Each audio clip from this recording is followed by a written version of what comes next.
Hi, I'm Jonty Pearce, and welcome to today's webinar. I think we're going to have a very fascinating webinar today. We're going to be looking at 3 ways to maximize outbound. So an exciting agenda today. I'm delighted to be joined by Luke Talbot from Azzurri Communications, will be looking at ways to maximize outbound dialing.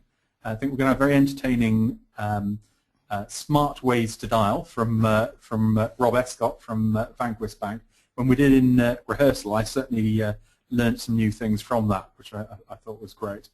Rufus has been on a couple of webinars with us over the past few years. Very distinguished speaker, Rufus Grig from Azzurri, will be looking about outbound dialing under compliance, which is it seems to be always a bit of a hot topic.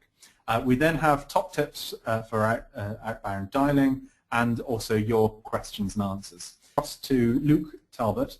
Luke is going to be taking us through ways that you can maximize outbound dialing. Across to you, Luke. Thanks, Jonty. Okay, so good afternoon. I guess I just wanted to start with doing a little bit of a background. So how did we get here? And just to do a bit of a reality check on what customers think about dialers and how this makes contact center agents feel, because it doesn't often get raised, but it actually does have a big impact on the way in which you dial and how that's seen. So really, we are all customers. We've all had calls from contact centers, from dialers around the world, and we all know exactly how it feels to be cold called and to be warm called, for instance, from somebody who you were expecting a call back from, and what the difference is. And really, from an agent's point of view, if you think about that cold calling experience, just having a call maybe when you're in the middle of lunch or in the middle of a meeting or on the train or something like that, you may not have wanted that call in the first place, and certainly it's not something that that you may be open to. And from an agent's point of view, this can leave agents feeling a little bit demoralized, to say the least. If you think about how your day starts as an agent, you sit down, you get your glass of water, you plug your headset in, you're all fired up, you go available, and on the very first call, the customer slams the phone down on you, and that doesn't really set you up for a very good day. It doesn't have to be this way, and the good news is that, that as customers' perceptions of outbound dialing have changed, so has the industry, and that changed pretty much to reflect that as well. So we can still see that that sales is a very large part of outbound dialing in the UK. You know, it's probably about 30 to 40% of the activity that that people perform using outbound dialers is directly linked to selling to customers. A lot of that is to do with existing customer base. Some of it's to do with new customers or prospective customers. But we can see increasingly that there are many more reasons to dial a customer that dialers are being used for, and those can relate to customer satisfaction surveys, customer service notifications, upselling to existing customers. Again, that does link into the sales. But also other things like callbacks, for instance. So callbacks are something we're seeing increasingly in contact centers, being given not just to the dialer users, but also to other users in the contact center. And the nature of those calls is very different to the nature of a general traditional cold call, the type that gets people out of the bath and that people complain about. And I certainly think the proactive customer service is sort of one of the big growth areas that I've seen over the last 3 years. Yeah, absolutely. I think as people's lives get busier, people tend to forget more and more, and people want to manage things online, etc. And so, I mean, I have a pile of paperwork at home that I get through the door every now and then that I'm supposed to catch up on. So people calling me up to remind me how to do that and that I can do it over the phone is really welcome. So it is a completely different call to the kind of call where you just weren't expecting it. You're probably not going to buy the product, and it's not a very worthwhile experience. So what we can do, I mean, in terms of how that can impact on the agent experience, if you're starting to blend in a lot of different types of activities, those do reuse a lot of the same skills in the contact center. The same people who would be doing callbacks to customers are going to be the same kind of people who do proactive calls. You might not be mixing in the type of agent who would do debt collection, for instance. That might be a very specific skill, or maybe the selling of new products, for instance. But certainly a lot of those tasks can be blended together, and that does lead us to quite a big benefit in terms of productivity. If you think about how we would deal this as separate calls, as separate campaigns, what you tend to get is increased wait time for agents in between those different reasons for dialing. So the way you can combat this is basically by blending your calls lists and starting to fill in that agent wait time. The agent wait time basically increases because as you get past the new calls and the customers who answer the phone first time, you get a lot of customers who you've dialed maybe 2 or 3 times. They're not answering the phone. Maybe it's always going to be an answer phone. Maybe they're never in. If you start mixing that in with other new calls, then you've effectively got a much better contact rate to give to your agents. Your agents are busy for longer. And again, it's interesting what kind of impact that can have. If an agent isn't busy, they're sitting there waiting, doing nothing while the dialer is dialing in the background. That can have quite a big impact. And probably one of the biggest complaints you see from contact centers from the agent is, I'm sitting around doing nothing. So how that can really help in the contact center, you're blending different reasons for dialing, you're blending in different priority lists into those campaigns, giving all those to one team. That really gives agents a lot more variety. So one of the side effects, a happy side effect, is you give variety to your agents, you make them happier, your staff retention tends to increase as well. And we know that from experience, that agents who have more things to do, who have a variety of tasks in the contact center, feel more valued and tend to stay on. So blending lists and campaigns, increasing productivity, improving agent job satisfaction. It does need to be managed properly. So Rufus will go over later on some of the Ofcom guidelines and what the impact is on dialing there. But certainly what we do know as well is that dialing things that have wildly different contact rates or connect rates will cause the dialer it will stop the dialer from getting into any kind of good productive rhythm. So it does need to be done with caution. But the benefits to the contact center, both in terms of productivity and job satisfaction, are pretty huge. So the next thing we move on to is blending channels. So the most common for this is inbound activity with outbound activity. And one of the questions there to ask is that why would you blend your inbound activity with your outbound activity? Well, the primary reasons would be to reduce lost calls. And when we're talking about lost calls here, we're not talking about abandoned calls. And outbound, we're talking about customers waiting. They're not being answered, so they basically hang up. And what we're doing by blending the outbound agents into the inbound is giving those agents an opportunity to answer those calls. That increases customer satisfaction and retention, and again, it does add to the variety for those outbound agents as well. What we do know is that over 70% of contact center agents that work across both inbound and outbound channels, and that's in the UK. But about 58% of them have to move agents across manually when required. And I've certainly seen that in more than a few. Yeah, so that's what we sometimes refer to as management by shouting, which is basically that you've got a team of outbound agents, team of inbound agents, and somebody shouts, "There's a load of inbound calls. Can you all go on inbound, please?" And what we tend to see, if we imagine this as a typical peak, it may not be a typical peak, looks a bit like Everest, but this could be seen as a peak in calls in your contact center. And if you see these as the calls you can typically answer and the ones that you can't. Maybe this was a peak you were expecting, maybe it wasn't. But when it does come through, those customers would have no other option apart from just queuing for absolute ages than to hang up. And so what we'll try and do is take that peak of calls and give them to the outbound agents. So take the agents off dialing, because effectively what's important to you, calling somebody for the first time or answering a customer who's calling you. In environments such as debt collection, that's particularly interesting, because when you have a customer calling up to pay their debt, why would you call somebody else to try and gather debt if you don't know they're going to answer the phone? So there's a definite value in answering the inbound calls.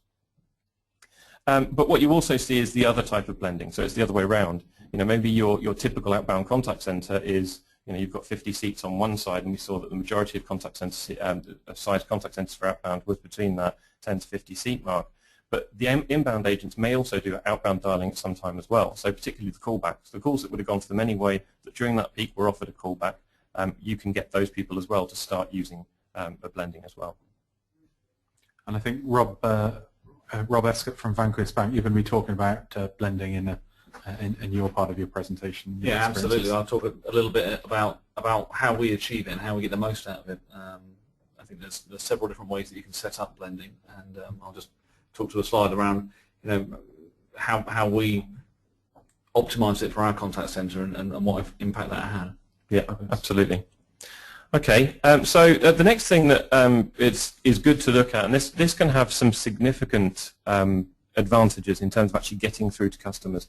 is getting the timing right. So knowing who your customer is, understanding what type of call you're making, and being able to react in real time in the dialer. So in terms of getting timing right, what we're talking about there is for the type of call you're making, are you making that call at the right time on the right day? So if we think about a renewal, for instance, is there any point in calling a customer about their renewal a week before the renewal? Probably not. But if you called them on the afternoon of their renewal date, then you probably get a much higher hit rate. I know, for instance, I usually renew my insurance the day after it was due to be renewed. So if somebody called me on the day when it was supposed to be renewed, I'd probably renew.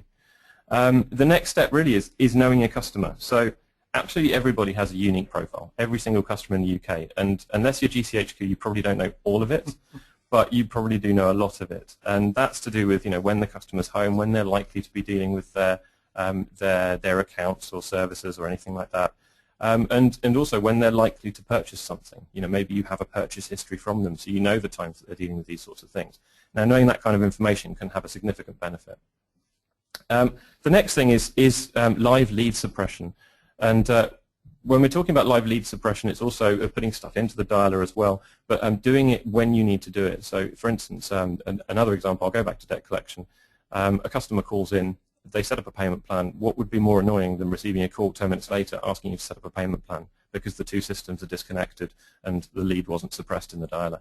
And that might not just happen on debt collection, it could happen on sales. You purchase your insurance, you get called 20 minutes later for an insurance call. That's actually happened to me before, where I've set up insurance, and over a week later, the company I set up my insurance with called me asking if I wanted to set up my insurance. Now, maybe 20 minutes after you set up your account, there could be a good excuse, but a week later, you've really got to ask yourself how disconnected these two systems are. And really, one of the next parts, or the final part of the puzzle there, is making your agents better connected as well.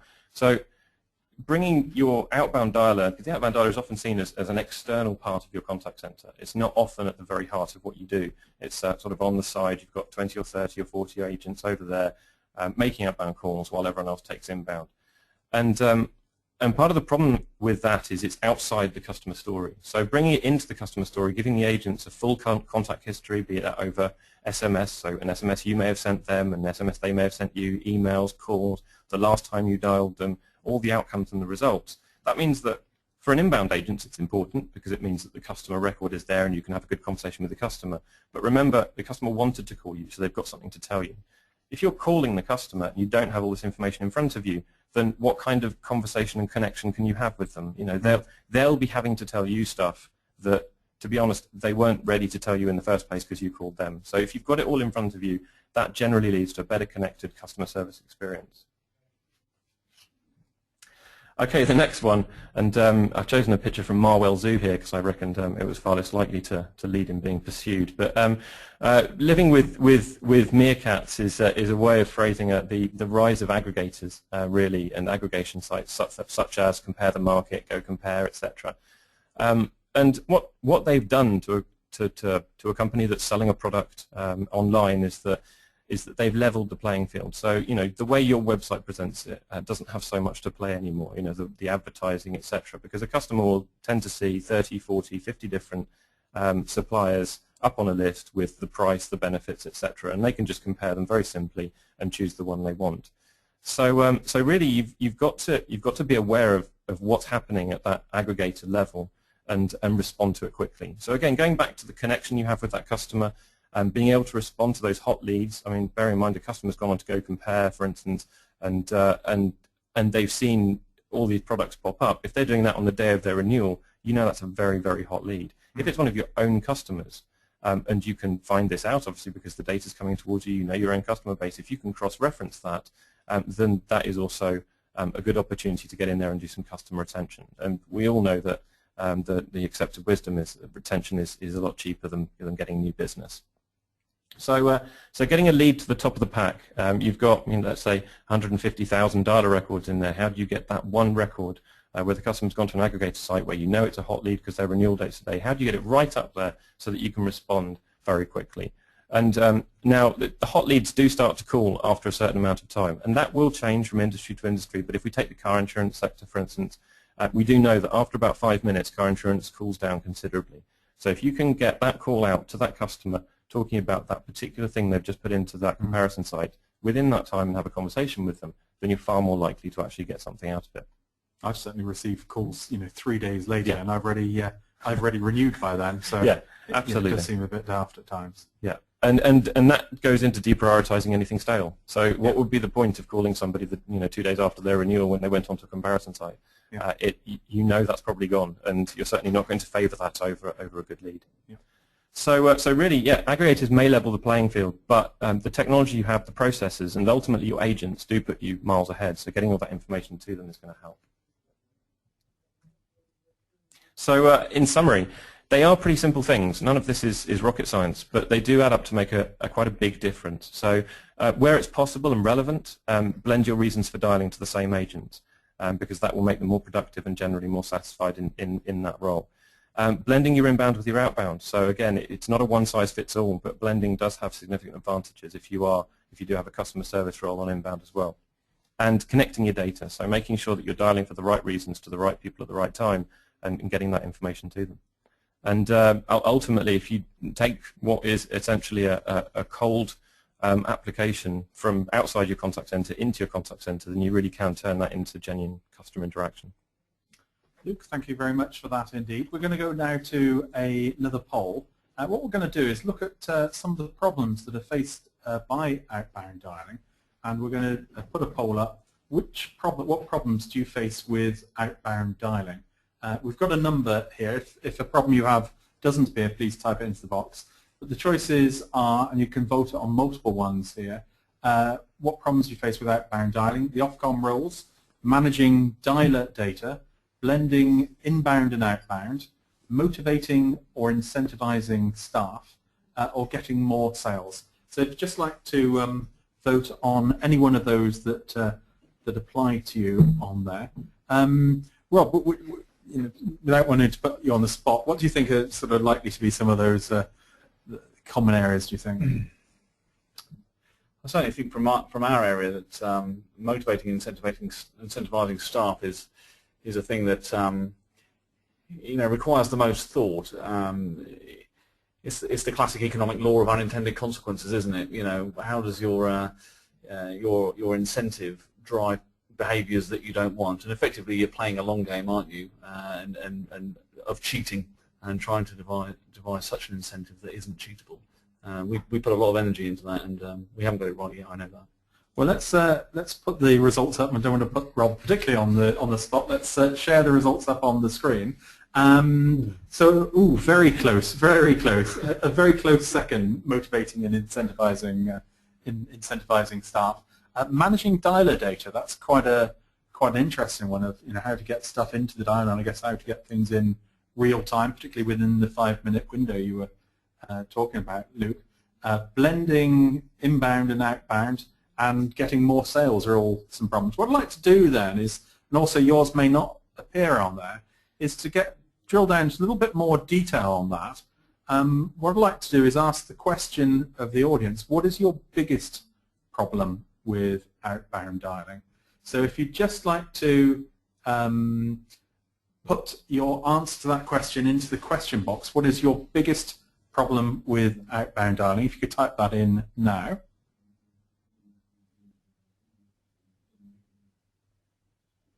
So you can just type your answers in now. I know it takes a little while to type these through.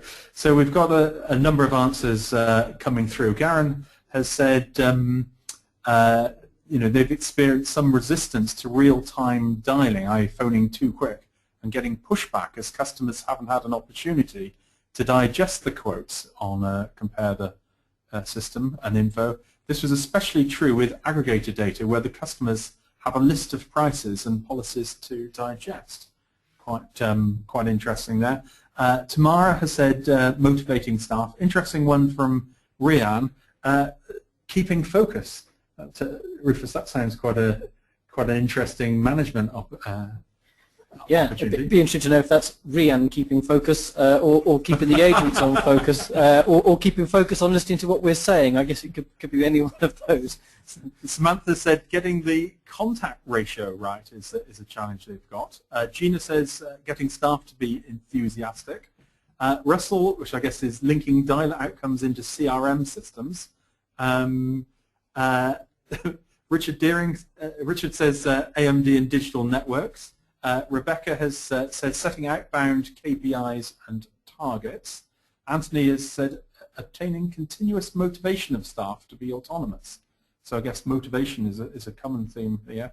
Carly has said managing customer callback requests at specific times. And Rob, I know you're going to be talking about callbacks and recycling data. Paul has said keeping up to speed on the learning curve of new starters. Certainly that's, we always presume that people are fully up to speed. Incorrect customer information, says Di. Jason has said getting sales, decent tracking of agent productivity. Links with other dialer teams is one of the challenges that Mike finds. Matt has said getting the sales through whilst keeping staff motivated. Jason has said if only we could guarantee that AMD would work there. That's answer machine detection. So I guess that's something that you'd be able to address, Rufus, later on. And getting consistent levels of sales output. So there's quite a range of different problems on there. I guess motivation is probably one of the key areas that is a problem. And what we could do is a bit later on, we may be able to run a poll on motivation to look at things that people have tried to motivate there. But certainly, it seems the linking of the information with the dialer seems to be quite a hot potato. Is that something you found a lot, Luke, in your dealings with your customers? Yeah, absolutely. I mean, getting the information to the agents is probably one of the most important things, and that information is increasingly live as people have online portals to deal with their accounts, etc. There's a lot of activity that the customers are doing themselves. It wasn't necessarily the result of a phone call. So having a system that says we dialed the customer on this day, popped up to the agent, is less and less useful for the agents because that isn't the full customer service picture. So, yeah. Wonderful. Well, I'm going to pass the baton now across to Rob Escott. Rob is going to take us through smart ways to dial. Certainly during rehearsal, I learned a lot from this presentation. So I'll just get the slides up on the screen there. And Rob Escott from Vanquis Bank, if you could introduce yourself and take us through your presentation. I certainly will do. Thanks very much. I can tell you that during rehearsals I learned a little bit about my presentation as well, which was thank goodness for the rehearsal is all I can say. My name's Rob Escott. I'm from Vanquis Bank. Amongst other things, I manage our outbound dialer team. At Vanquis, we have, I guess, three types of outbound dialing that we do. And in reverse order of size, the smallest is a sales team which is dealing with retention issues and contacting customers for cross-selling. Slap bang in the middle is our new business team, who are dialing people who've typically come through from price comparison websites or potentially have filled in a piece of mail which we send to them. But the biggest team is the collections one, and I think that's where we've done the most innovative work in the past in trying to trying to get the best possible contact rates out of these people. And actually, what we have managed to do is to use the information that we have about those people to make sure that we can contact them in the best possible way. And that's what I'd like to talk to first on this slide. I think if you had a list of 20 people and their phone numbers, and you knew those people because they were your friends or your relatives or something like that, you would dial them in a very different way to if you just had 20 numbers that you didn't know about. You wouldn't just dial them in order. You might dial them at the times when you know they're likely to answer, or when they're not at work, or after they've put the children to bed or something like that. And I guess what we've managed to do to some extent at Vanquis is to work out how does somebody's lifestyle drive when they're likely to be contactable. And we call that our best time to dial algorithm. There's lots of inputs into that, the data that we know about them, so starting at the top, things like details of when they called us, details of when they've called us and not spoken to somebody but perhaps checked their balance or made a payment through the telephony service. Their web activity as well, which is not only when they've done internet banking and things like that, but also when did they apply. If it was if it is an internet application, so we can see at what time they made that application, they must have been available to make that, to do that work right then. Perhaps they're available to be called the same time the next day.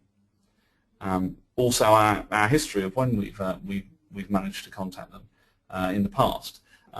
That's not only for live calls, but also maybe if the phone was engaged at a certain time the previous day, maybe that means that that's a time when they're available to make phone calls, and we might be able to get hold of them at the same time the following day. What we're starting to think about more now is a second phase of our best time to call, and that's that orange box on the left-hand side, which is the desired outcome. I think we're starting to learn that actually a live call isn't actually always the best outcome for us. You know, it might be that we want to not have a live call and for the person to call us back. We might want to do that because it's a more efficient way for us to do that. It stops us from having conversations with people who don't want to talk to us.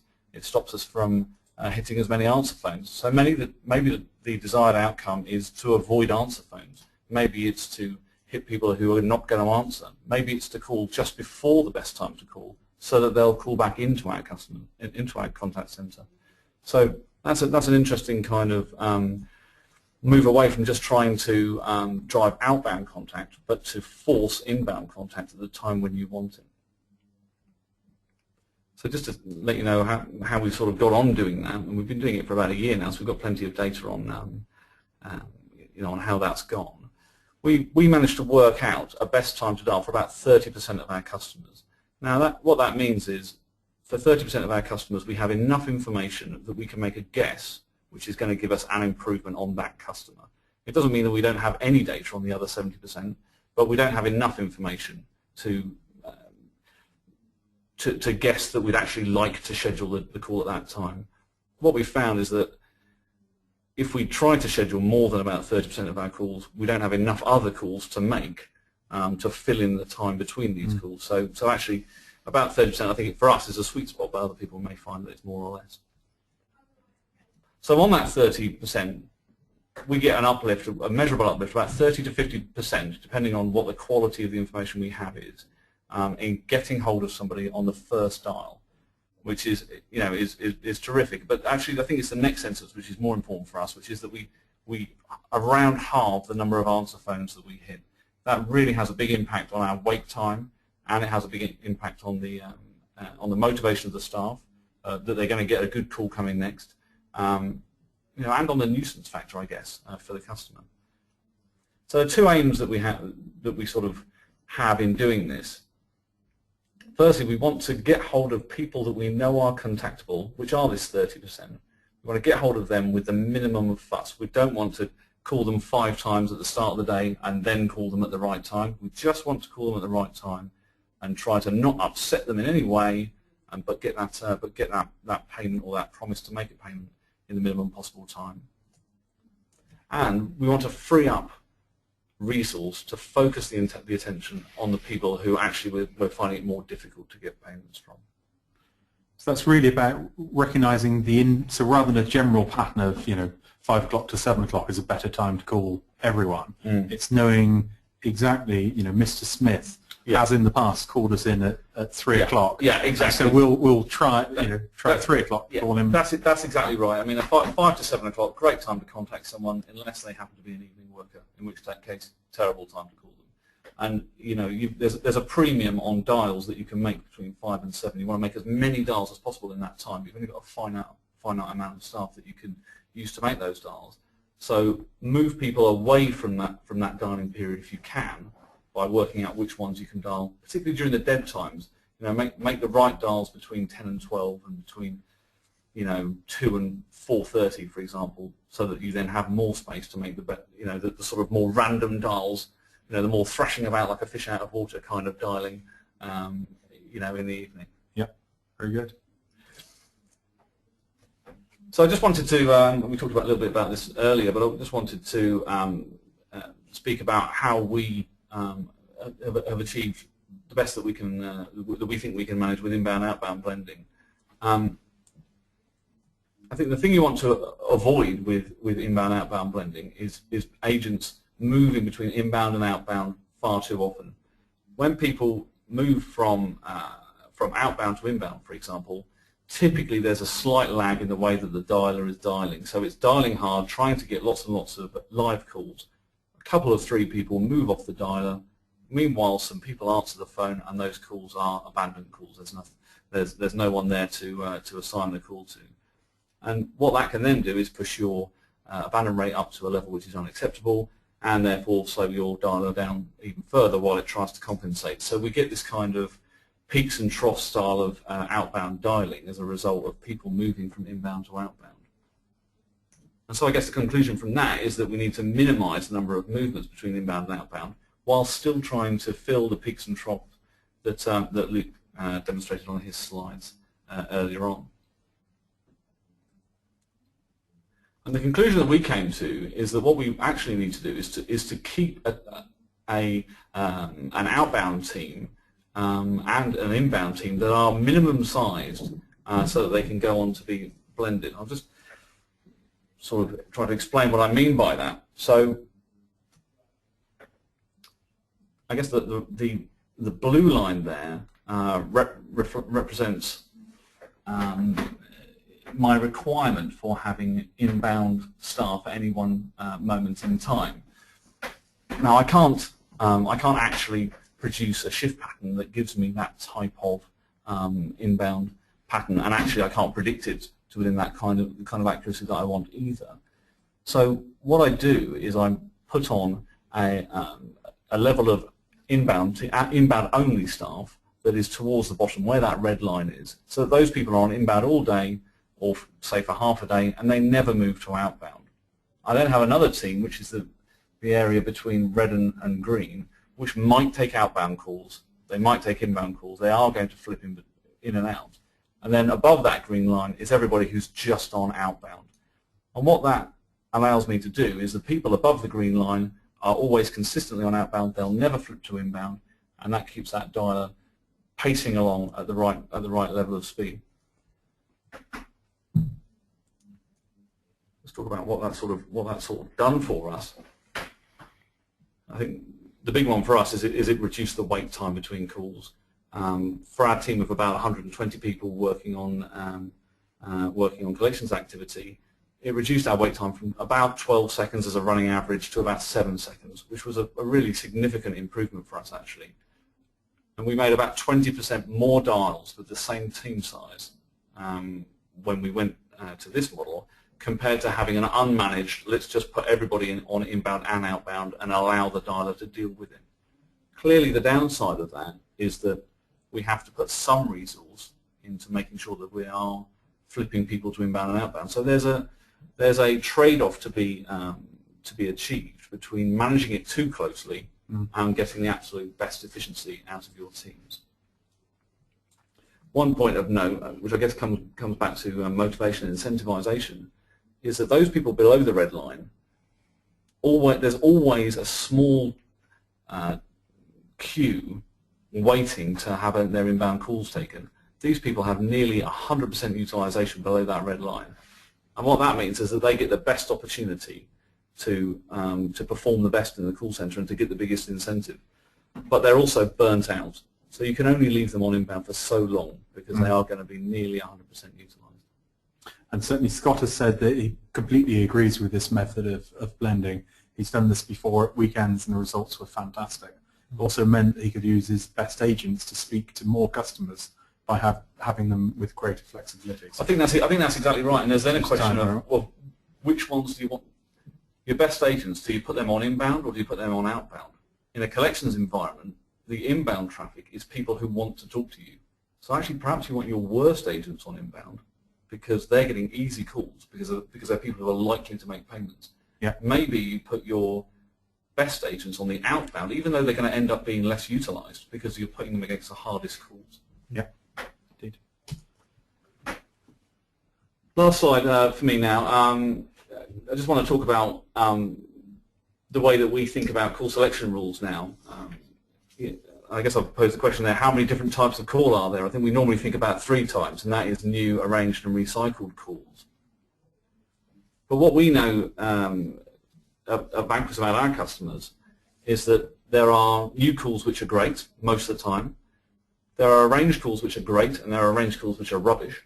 And there are recycled calls which are fantastic. Actually, the best types, some of our best types of calls are recycled. And also there are recycled calls which are some of the worst ones that we have. So new calls are normally the best, but there's two categories of calls that they're not as good at. They're not as good as our best time to call calls, which we described earlier. And they're not as good as calling back people who were previously engaged. They're actually also not as good as calling back abandoned calls, if you can manage to reserve an agent. Our arranged calls, as I say, are great if we worked out in advance using best time to dial. But in collections, if the customer asks for a callback, what they really mean is, I don't want to talk to you, but I'm too rude, I'm too polite to tell you. I think it's rude if I tell you I'm not going to talk to you. So I'll ask for a callback, but actually I'm not going to pick it up. And the most likely outcome we have if somebody asks for a callback in collections is that they then ask for another callback, and then they ask for another callback. And that just creates inefficiency. In fact, it's worse than hitting an answer phone continuously, because the answer phone, at least you can get rid of it quickly. You know, that's probably a 20-second call to set up that callback. In terms of recycled calls, engaged is a type of recycled call, and they are absolutely hot. They're better for us than our prearranged calls. Answer phones, meanwhile, are awful, and we really don't want them. So we've rewritten our call selection rules now within Call Media, so that we have good recycled calls, which I guess are engaged calls. We have guaranteed call times, which are these prearranged calls. Then we dial our new calls. Then we dial our recycled calls. And only at the very end do we call people who said, yeah, call me back later, because of course they meant, don't call me back later, but I'm very polite. So I'll hand that back, I guess, at this stage to you, Jonty. Okay, thank you very much for that, Rob Escott from Vanquis Bank. I thought there was a fascinating insight, and I certainly know a number of the of our viewers have touched with that as well. I'm just going to go do a quick input now.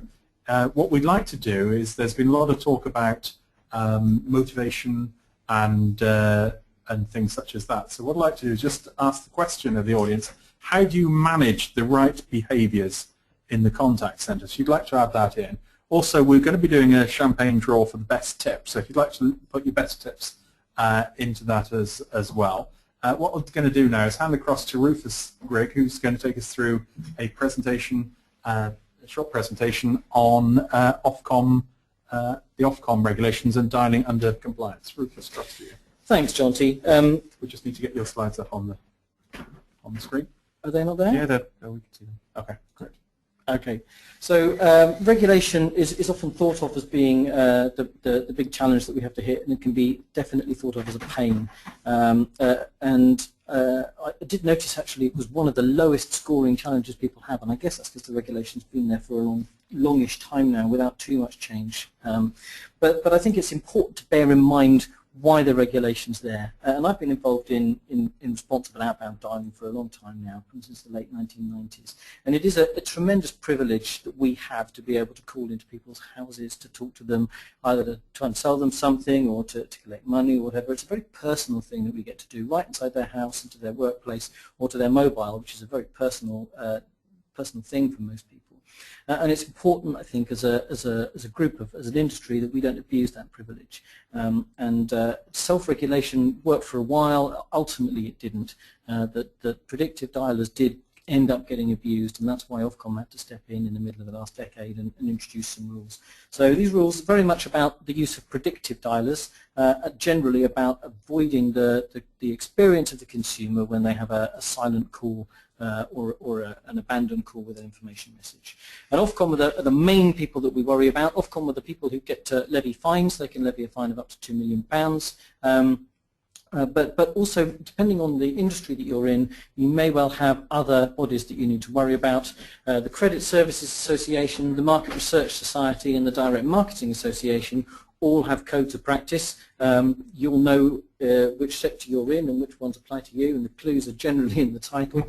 And the other thing you have to worry about is the Information Commissioner's Office, the ICO, who is responsible for data protection. And the two things he's really worried about are that if you're doing marketing, effectively cold calling, that you screen the numbers you're going to dial against the telephone preference service, but also no matter whether you have a relationship with the customer or not, if a customer says, in a marketing situation, if a customer says he doesn't want to be contacted by you, you have to respect that. You have to maintain a do not call list. And I say the Information Commissioner is worried about this. He doesn't show a lot of signs of it in terms of any activity, and I think there are many people within the industry that are lobbying for the ICO to actually take some action. There was a panorama earlier this year showing just how poor the experience of some consumers is from some of the poor practitioners, and generally fraudsters and scamsters.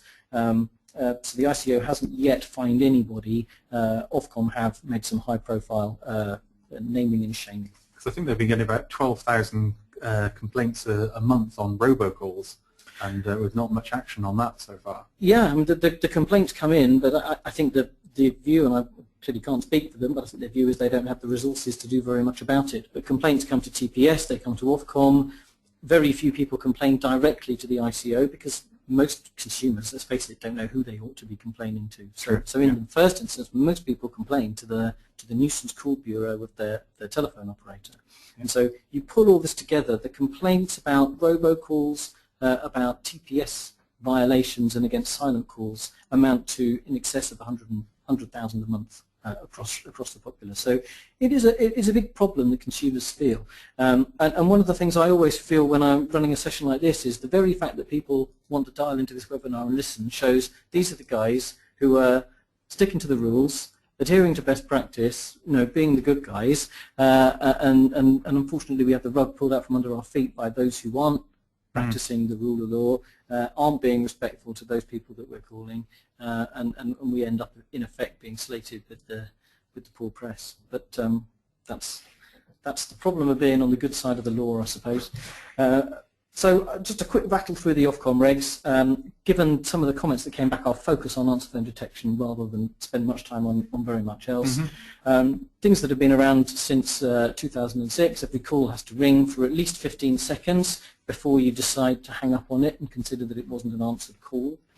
The measurement of abandoned calls, there's a whole lot of stuff that we'll come onto on this, but effectively it's the percentage of live calls, not the percentage of all calls that you make, and you must not abandon more than 3% of those calls.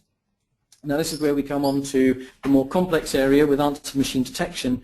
Now clearly with the rise of either network-based answer machines or cheap and cheerful answer phones at home, a lot of calls will get answered by an answering machine, and that can be one of the big productivity drains in an outbound contact center. So AMD, or answer machine detection technology, attempts to work out, is this a live person or is it an answer phone? Hang up if it's an answer phone, connect a live person through to an agent. The challenge with that is it's not a perfect technology. If anyone thinks they have got a perfect technology, I'd love to hear from you. And therefore, you get these things called false positives, where you think you've got an answer phone, it isn't, and you hang up on them. Typically, the consumer experience there is of a silent call, and Ofcom have been quite exercised over this for the last few years. And in the 2010 statement, which is the current set of rules for predictive dialing, they've made a few changes. So the first thing you have to do is that your abandoned call percentage has to include a reasoned estimate of those false positives. So you have to have an idea of just how reliable your answer phone detection technology is, and then apply the sums you've got from that into your abandoned call calculation. Interestingly, Ofcom say you have to determine this yourself. So you have to test your dialer under the conditions that are typical in which you operate, and you can't take the piece of paper that the manufacturer gives you and say, here you are, here's my certificate. So that puts a lot of burden on the operator to try and to get that right. The second difficult part is that if you have used answer machine detection and you've classified a call as an answering machine, then within that 24-hour period, you cannot attempt to call that person again unless you can guarantee a live operator. So it's not that you can call them again as long as you don't use answer phone detection. You actually have to have a live operator. And for many contact centers, that's a real pain. Because the dialer probably can't do that automatically, so you either sit there and say, well, all right, I won't call them again for 24 hours, or you have to export the list and call them with a progressive or a preview dialer. So those are the real challenges around answer machine detection, which in fact have driven most people simply to turn it off. If you do abandon a call, you have to play an information message, and on that information message you have to give details of a number that the person can call you back, and you mustn't mark it to them. You must present a calling line ID, so you can't withhold a CLI, and that calling line ID must be of a national rate number or cheaper. So you can publish an 0800 number, you can publish a national rate number. There is debate about whether a mobile number would count. Ofcom haven't pronounced on this, and in fact what I've got up on the screen is what the rules say. Now the debate is that if you're calling people on mobiles, which is an increasingly important activity in outbound, then does a mobile number mean that you're likely to increase the chance of them answering the phone, and is a mobile number then a cheaper number for the call recipient to dial you back on, because that might be included in call bundles and all the rest. But this is the state of the law as it stands, and so by all means consult with Ofcom if you feel that you have a stronger case for doing something else. Near the end of this now. If you have abandoned a call, then you may not predictively dial that call again for 72 hours. You can call them again with a reserved agent, but again, if your dialer doesn't support this automatically, you're in the realms of exporting and dialing with a progressive campaign. So that's important to bear in mind. And finally, you need to maintain data for 6 months or more, so that Ofcom can come back and audit you if they want to. And Ofcom have been quite proactive in terms of going out and looking for people to investigate. So they wrote a lot of letters, which they have the power to do under the Communications Act, asking who are making calls, who's got a dialer. They've written to dialer manufacturers saying who you've sold dialers to. They go to the nuisance call bureaus, to the telephone preference service, to the Information Commissioner's office, and look for people who are generating complaints and generating large volumes of calls. They've even gone to the network operators and said, tell us who's making large volumes of very short duration calls, because that's likely to be where silent calls are, sitting in those very short duration calls. And if you do get a visit from the Ofcom inspector, he may well ask you to go back and prove your compliance back over the last 6 months. And I know certainly Ofcom have bought a big speech analytics solution so they can sift through large volumes of recorded calls as well. Yeah, that's right. So they really are upping their game in terms of the investigations that they're doing. It's also interesting that when they first started off doing these investigations, they were going after people who were busting abandoned call limits by factors of 10. They were doing 25%, 30% abandoned call rates. Nearly everybody has cleaned up their act, but Ofcom are going after people for really quite small infringements now. I think they understand only too well that the name and shame, the reputational damage is a far bigger disincentive than the fine, even though the fine is now up to 2 million quid. And so they're almost, if you're a household name, you're probably more likely to come under close scrutiny than if you're somebody nobody's heard of. And I know that for everyone who gets fined, there's a sort of a factor of 10 of people they're having a quiet word in the ear with, saying, sort it. That's right. Yes, you might just be unlucky to be the one that falls into the headlines there. So those are the rules. Something that's come out recently in the last couple of years is some clarification on the calculations, because there's been a lot of confusion in the last couple of statements on just how do I calculate an abandoned call, particularly if you're using answer machine detection and if you are trying to factor in those false positives. And in the statement from October 2010, Ofcom endorsed the DMA's guidelines on how to calculate this, which I was particularly pleased about because together with my colleague Dave Nichols, I wrote them. And so here they are. I'm not going to go through the maths. If you're interested, then go to the DMA website, click on Toolkit, and search on calculating abandoned calls. But that will give you how to put together your results in a way that Ofcom will validate and say okay to. And the maths there really is not as scary as it looks, I've got to say. I sat down and tried to work it out. So. Excellent. Well, it's not as scary, particularly if you don't do AMD. And I must admit, I've spoken to dialer managers, shown them the two formulae, and they've said, that's it, I'm turning AMD off. This is too much like being back at school. So just to reiterate again the case for responsible dialing, Ofcom is the bare minimum. Your industry sector body has probably got a tighter, more best practice oriented code, which is probably as well to follow. There is also some other activity going on at the moment, which the DMA is involved with together with other organisations. One is on calling the vulnerable. So how to train your agents to recognise where people might be suffering from Alzheimer's or some other kind of problem, and to be able to manage that situation, be aware of it, and treat it responsibly and in a caring way. And then finally, the problem of robocalls, generally telling you that you can claim £300 back for your missold PPI insurance, or that you've won a raffle and you need to call a premium rate number to claim your prize. And so those are the two areas of a lot of lobbying activity at the moment. Thank you very much indeed for that. Rufus, there's some great information in there, and I think the case for responsible dialing is clearly there. Right, it's your turn now to provide your tips for outbound dialing. Bottle of champagne for the best tip. We've got some fabulous tips coming up here. Paul has said, ensure you hire the right people by being open and honest about what the role will entail, and make sure you follow through. There's a danger that we employ people who are nice and happy and chatty, and then we put them on a dialer and find they haven't got the resilience. So certainly, I think hiring is a very good one there. Paul's got an interesting one here. To reduce complaints, if you have an older age group in your data, increase ring times to 25 to 30 seconds, as this gives them time to get to the phone and reduces their concerns over unknown calls. Luke, you're not nodding away there. Is that something you found? Yeah, absolutely. I mean, this is something that our customers, I mean, this is particularly relevant for our customers with a targeted audience towards that demographic. And we've seen people with the no answer timeout set to plus 30 seconds plus. I guess one thing to say, and this ties in with the answer phone question that came up earlier, is a lot of network-based answer phone detection kick in at about 20 seconds. So that does scupper your plans, so to speak. But yeah, if people don't have an answer phone or it doesn't kick in, then increasing your no answer timeout is really key.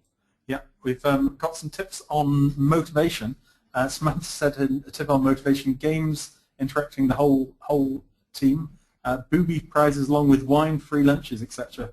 up for grabs. I guess wine probably not at the free lunch, otherwise you might find the dialer performance goes down a bit in the afternoon.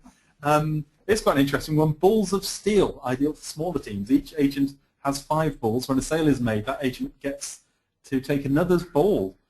Agent with most balls at the end of the day gets in the box and pulls out a booby prize or a winning prize. A great laugh and a simple to keep everyone happy. I want to go and work at Samantha's contact centre, I think.